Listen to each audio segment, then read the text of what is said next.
সকলোকে নতুন এটা ভিডিঅ'লৈ পুনৰবাৰ স্বাগতম জনাইছোঁ। ৰাতিপুৱাৰ ভিডিঅ'টো ষ্টাৰ্টিং কৰি দিছোঁ। যাব লাগিব স্কুললৈ, তাৰ আগতে গা ধোৱা কাপোৰ কানিখিনি বোলো মেলি থৈ যাওঁ।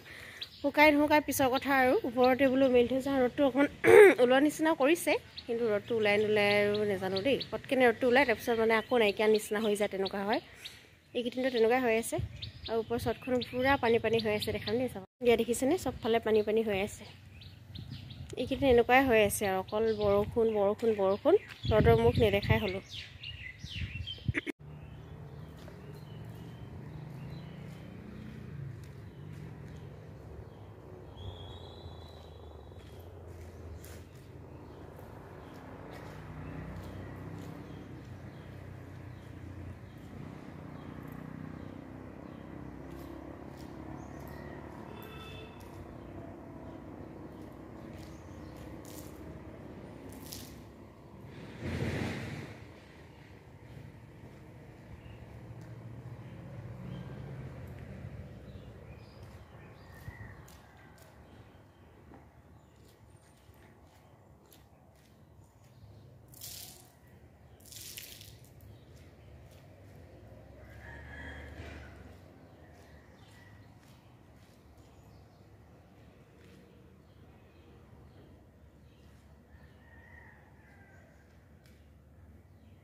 গা ধোৱা বাঢ়ি কাপোৰখিনি ধুই ল'লেহে যেন মনটো ভাল লাগে।